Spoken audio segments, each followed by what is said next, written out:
बिस्मिल्लाहिर्रहमानिर्रहीम। My dear student, हम first year के मैथ के चैप्टर नंबर 6 की एक्सरसाइज नंबर 6.4 को सॉल्व कर रहे हैं और आज इंशाअल्लाह इस एक्सरसाइज के क्वेश्चन नंबर 7, 8 और 9 को सॉल्व कर लेंगे। तो क्वेश्चन नंबर 7 की स्टेटमेंट है, ये थोड़ी सी टेक्निकल स्टेटमेंट है लेकिन ये बहुत ही ज़्यादा इम्पोर्टेंट क्वेश्चन है। अगर हम ये कहें कि इस एक्सरसाइज का मोस्ट इम्पॉर्टेंट क्वेश्चन ये है, या अगर यूँ भी कहें कि इस चैप्टर के मोस्ट इम्पॉर्टेंट क्वेश्चन में से ये क्वेश्चन है, तो ये बात गलत नहीं होगी। इसलिए इस क्वेश्चन को आपने बहुत ही अच्छे तरीके से अंडरस्टैंड करना है। वो कह रहे हैं कि the ratio of the sums of n term of two series in AP इस 3n+2:n+1। इसका मतलब यह है कि हमारे पास दो अरिथमेटिक प्रोग्रेशन की सीरीज़ हैं, उनके n टर्म का जो सम है उसकी रेशो ये है। पहले अरिथमेटिक प्रोग्रेशन की सीरीज़ की n टर्म्स का सम ये है और दूसरे का बेटा ये है, यानी इसको हम शो कर लेंगे Sn से और इसको डिनोट करेंगे S-n से। ये एक पॉइंट यहाँ तक क्लियर हो गया, ठीक हो गया बेटा। अब हमने क्या फाइंड करना है? Find the ratio of their 8th term. हमने उनकी रेशो की 8th टर्म्स को फाइंड आउट करना है, यानी 8th टर्म की रेशो क्या होगी, इसको हमने फाइंड आउट करना है। अब इसके सोल्यूशन का बाकायदा आगाज़ करते हैं। वो कह रहे हैं कि लेट Sn एंड S-n, ये सम ऑफ n टर्म, ये sum of S-n term be the ratio of two series in AP then. तो हमने क्या, ये हमारे पास किसके बराबर है? Sn के, ये Sn आ गया बेटा, ठीक है, सम ऑफ n टर्म। और ये किसके बराबर है? सम ऑफ S-n टर्म। इनको मैंने ऐसे लिख दिया, यानी ये इसके इक्वल और ये बेटा इसके इक्वल। बात हो गई समझ?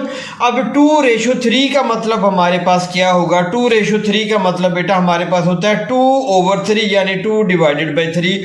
इसको मैंने Sn डिवाइडेड बाई S-n बेटा लिख लिया। और इसी तरीके से 3n+2:n+1, इसको लिख लेंगे 3n+2/n+1।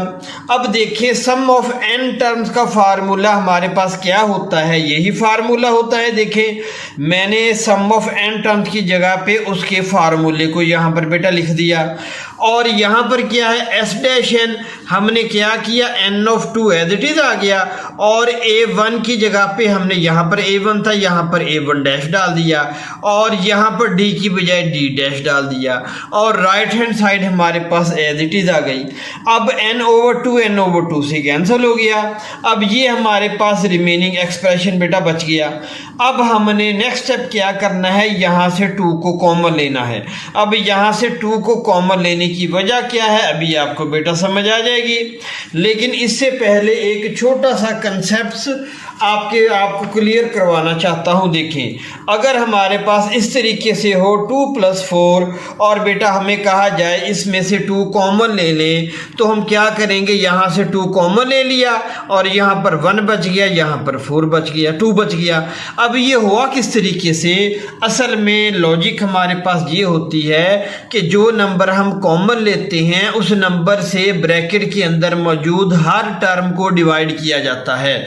देखिए, ये 1+2 तो आ गया, लेकिन ये आया कैसे? मैंने यहाँ पर इसको बेटा एक्सप्लेन कर दिया है। देखिए 2 कॉमन आ गया, तो यहाँ पर हमारे पास क्या था? 2, ये देखिए 2/2, और यहाँ पर क्या था? 4/2। अब इसको सिंप्लीफाई करें, 2 के साथ कैंसिल हो गया, यहाँ पर 1 आ गया, और 2 2s are 4, यहाँ पर 2 आ गया। क्लियर हो गया बेटा बात? एक एग्जांपल और देखें, यहाँ पर हमारे पास है 2+7। अब यहाँ से 2 को कॉमन ले लिया, तो 2 इसके साथ भी डिवाइड होगा, इसके साथ भी डिवाइड होगा, तो ये 2 के साथ कैंसिल हो गया। तो 2+7 में से जब हम 2 को कॉमन लेंगे तो हमारे पास फाइनल आंसर क्या आ जाएगा? 1+7/2। अब देखें, जब आप 2 को मल्टीप्लाई करेंगे तो यही चीज़ आ जाएगी। 2 को 1 के साथ मल्टीप्लाई किया 2, और फिर 2 को 7/2 के साथ मल्टीप्लाई करेंगे तो 2 से कैंसिल हो जाएगा 7, और यही टर्म हमारे पास बेटा आ जाएगी। अब इसी तरीके से देखें, अगर हमारे पास हो 2a1 + n-1d। अब यहाँ से बेटा हमने 2 को कॉमन लेना हो तो क्या तरीक़ेकार होगा? 2 को कॉमन ले लिया, अब इससे भी 2 डिवाइड हो जाएगा, इससे भी 2 डिवाइड हो जाएगा, ये मैंने डिवाइड कर दिया। अब 2 से कैंसिल, तो 2 × into a plus one n minus one over two d. तो ये हमारे पास आंसर आ जाएगा जब इस एक्सप्रेशन से हम टू को कॉमन लेंगे। उम्मीद है आपको ये पॉइंट क्लियर हो गया होगा। अब इसको आप सिंप्लीफाई करेंगे, सिंप्लीफाई करने के बाद यही आंसर हमारे पास आ जाएगा। यानी इसकी बजाय हम ये लिख सकते हैं जब टू को कॉमन ले लें इसमें से। अब देखें इसकी जगह पे मैंने ये चीज़ लिख दी है बेटा, वही देखें। अब मैंने यहाँ से टू को कॉमन लिया और मैंने a1 plus n minus over two d इसको लिख दिया। अब इसी तरीके से इसमें से जब टू को कॉमन लेंगे तो हमारे पास ये आंसर आ जाएगा और राइट हैंड साइड पे हमने एज इट इज़ लिख दिया। अब आप यहाँ पर देखेंगे टू से बेटा कैंसिल हो गया। अब ये हमारे पास पूरे का पूरा एक्सप्रेशन बन गया। हमें सवाल के अंदर क्या चीज़ मालूम करने का कहा गया है? हमें बेटा एट्थ टर्म के बारे में पूछा गया है कि हमने एट्थ टर्म को फाइंड आउट करना है। तो यहाँ पर फिर एक पॉइंट क्लियर करना चाहता हूँ माय डियर स्टूडेंट्स, आपको देखें जब हमसे कहा जाता है कि ए 8 मालूम करें तो हमारे पास जनरल फार्मूला nth टर्म का क्या होता है? A N is equal to A plus one into N minus one D. अब यहाँ पर n की जगह पे 8 को पुट करें, 8 को पुट किया तो हमारे पास a8 किसके बराबर आ गया? a1 plus 7d। यानी जब हमें a8 मालूम करने के बारे में कहा जाएगा तो उसकी लॉजिक क्या होगी कि एक्चुअली हमने a1 प्लस 7d को फाइंड आउट करना होगा। अगर a9 मालूम करने का कहा जाए तो हमें a1 प्लस 8d मालूम करने का कहा जाएगा। ठीक हो गया बेटा? तो हमने a1 प्लस 7d को फाइंड आउट करना है। तो यहाँ पर माय डियर स्टूडेंट्स हमारे पास एट्थ टर्म मालूम करने के लिए इसकी जगह पे 7 होना चाहिए, इसकी जगह पे भी 7 होना चाहिए। तो यहाँ पर 7 लाने के लिए n की कौन सी वैल्यू को पुट करें? देखिए अगर मैं n की जगह पे 15 को पुट कर दूं, 15 माइनस 1 14 ओवर 2 7 14, तो यहाँ पर 7d आ जाएगा। यानी मुझे n की जगह पे 15 वैल्यू को पुट करना पड़ेगा एट्थ टर्म को फाइंड आउट करने के लिए, यहाँ पर भी और यहाँ पर भी, न्यूमिनेटर में भी और डिनोमिनेटर में भी, और यहाँ पर भी एज इट इज n की जगह पे हम 15 को पुट करेंगे। यहाँ पर भी बेटा अब देखिए बिल्कुल इसी तरीके से यहाँ पर मैंने लिख दिया put n is equal to 15। n की वैल्यू बेटा हमने 15 पुट कर दी, डिनोमिनेटर में भी न्यूमिनेटर में भी। इसको सिंप्लीफाई किया, देखिए हमारे पास a1 plus 7d, a1 dash plus 7d is equal to 47 over 16। अब ये किसके बराबर है? a8 के। इसकी जगह पे लिख सकते हैं a8 और इसकी जगह पे a dash 8 is equal to 47 over 16 और ये हमारे पास आंसर आ गया। हमने एट्थ रेशो को ही मालूम करना था दिए गए अरिथमेटिक प्रोग्रेशन की सीरीज़ को। ये फर्स्ट सीरीज़ की एट्थ टर्म, ये सेकंड सीरीज़ की एट्थ टर्म बेटा हमारे पास उनकी ये रेशो आ गई और ये हमारा क्वेश्चन सॉल्व हो गया। उम्मीद है ये क्वेश्चन आपको बेटा समझ आ गया होगा। मैंने इन डिटेल बहुत तरतीब और बहुत तफसील के साथ आपको एक एक स्टेप बेटा उसके बारे में डिस्क्राइब किया है।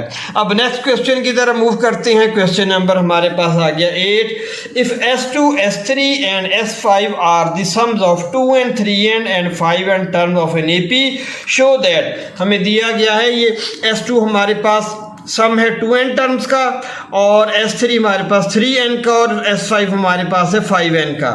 ठीक है, और हमने अरिथमेटिक प्रोग्रेशन की ये सीरीज़ है, हमने इस इक्वेशन को हमने प्रूफ करना है। Left hand side is equal to right hand side, या पहले राइट हैंड साइड ले लें उसको लेफ्ट हैंड साइड के बराबर पुट कर दें। अब गिवन दैट हमें गिवन क्या दिया गया है? S2 हमारे पास किसके बराबर है? देखिए 2n के।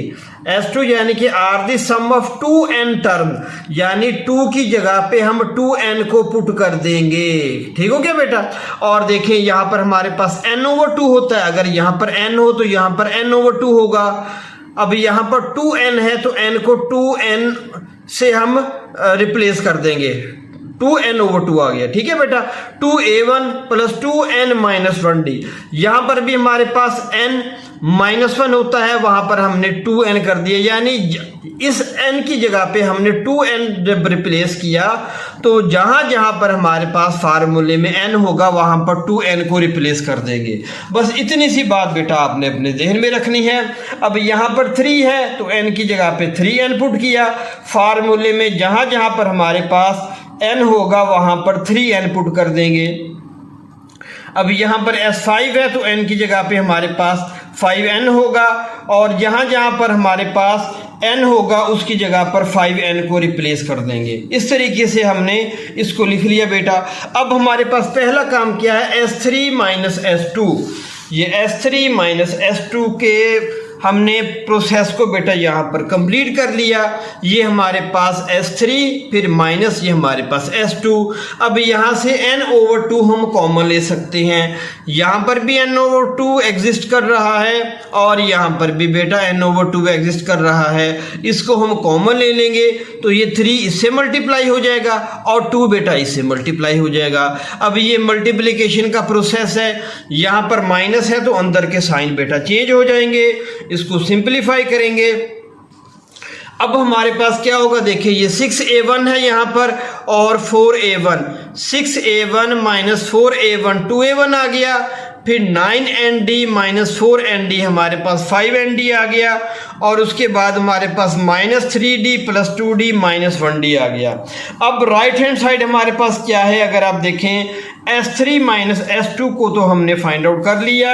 अब यहाँ पर इसको बेटा 5 से मल्टीप्लाई भी करना है, ये मैंने लिख लिया right hand side 5 into S3 minus S2। अब बेटा यहाँ पर भी 5 से मल्टीप्लाई करेंगे। अब यहाँ से देखिए d कॉमन आ रहा है, यहाँ से हमने d को कॉमन ले लिया तो 5n-1, और यही हमारी बेटा लेफ्ट हैंड साइड थी, ये हमारी लेफ्ट हैंड साइड थी क्योंकि S5 की वैल्यू बेटा इसके बराबर आएगी। ये यहाँ पर लिखा भी हुआ देखें, S5 की वैल्यू इसके बराबर आएगी। तो ये क्वेश्चन नंबर 8 भी हमारा कंप्लीट हो गया। अब माय स्टूडेंट्स हमारे पास आज के लेक्चर का लास्ट क्वेश्चन यानी क्वेश्चन नंबर 9। इसके अंदर वो कह रहा है कि obtain the sum of all integers, उन तमाम इंटीजर्स के सम को फाइंड आउट करें इन द फर्स्ट 1000 इंटीजर्स, यानी पहले 1000 इंटीजर्स में से उन इंटीजर्स के सम को फाइंड आउट करें which are neither divisible by 5 nor by 2, जो ना तो 5 पे डिवाइड होते हों ना 2 पे डिवाइड होते हों। इसको लिख लेते हैं, देखिए 1 ना 5 पे डिवाइड होता है ना 2 पर, फिर +3 ना 5 पे डिवाइड होता है ना 2 पर, फिर 7। इस तरीके से बेटा लिख लेंगे, और फिर एंड पे भी 4-5 नंबर इस तरह के हम लिख देंगे जो ना 5 पे डिवाइड होते हो ना 2 पे डिवाइड होते हो। अब देखें ये हमने अभी पहली शर्त पूरी की है, फर्स्ट 1000 इंटीजर्स जो कि ना 5 पे डिवाइड होते हो ना 2 पे। अब देखिए हमने SN मालूम करना है, लेकिन SN मालूम करने के लिए हमारे पास अरिथमेटिक सीरीज का होना लाजमी है। उसके लिए हम चेक करेंगे कि क्या हमारे पास कॉमन डिफरेंस सेम है। 3 माइनस 1 किसके बराबर 2 के, 7 माइनस 3 किसके बराबर 4 के। ये बेटा अरिथमेटिक सीरीज तो नहीं है, तो इसके लिए फिर हमें थोड़ा सा एक काम करना पड़ेगा। 1379 इसको ऐड करें, 1379 को ऐड किया हमने तो हमारे पास 20 आ गया। फिर 11, 13, 17 और 19 को ऐड करें तो हमारे पास 60 आ जाएगा। फिर 21, 23, 27 और 29 को ऐड करें तो हमारे पास 100 आ जाएगा। जैसे ही हम ये काम करेंगे, देखिए अब इनका कॉमन डिफरेंस चेक कर ले। 60 माइनस 20 हमारे पास 40, 100 माइनस 60 हमारे पास 40। अब कॉमन डिफरेंस सेम आ रहा है, इसलिए हमारे पास ये अरिथमेटिक प्रोग्रेशन या अरिथमेटिक सीरीज बन चुकी है, और इन चारों को जमा करके लिखेंगे तो ये आंसर आ गया। अब इस पे हम SN के फार्मूले को अप्लाई कर सकते हैं, लेकिन उसके लिए हमें पहले हमारे पास n की वैल्यू का होना ज़रूरी है। तो पहली टर्म हमारे पास A1 D40, nth टर्म हमारे पास 3980। अब एन को मालूम करना है, वैल्यूज़ को बेटा पुट कर दें, सिंपलीफाई करें। सिंपलीफाई करने के बाद हमारे पास जो एन की फाइनल वैल्यू आ जाएगी माय डियर स्टूडेंट्स, वो आ जाएगी 100। देखिए हमारे पास एन की फाइनल वैल्यू 100 आ गई। अब हमने सम ऑफ टर्म्स का फार्मूले को अप्लाई कर देना है। फार्मूले को बेटा अप्लाई किया, एन की जगह पे 100, A1 की जगह पे 20 और डी की जगह पे 40। इसको पुट किया, वैल्यूज़ पुट की, इसको बेटा सिंपलीफाई किया। सिंपलीफाई करने के बाद हमारे पास S100 का फाइनल आंसर आ जाएगा 2 लाख। इसको रीड आउट करने का तरीका भी बता दूं, उर्दू में हम पढ़ते हैं इकाई, दहाई, सैकड़, हज़ार, 10,000, लाख। इंग्लिश में कैसे इसको पढ़ेंगे बेटा? Unit 10, 100, 1000, 10,000 and lakh. तो ये 2 लाख हमारे पास बेटा जवाब आ गया। ये आज का लेक्चर हमारा कंप्लीट हो गया।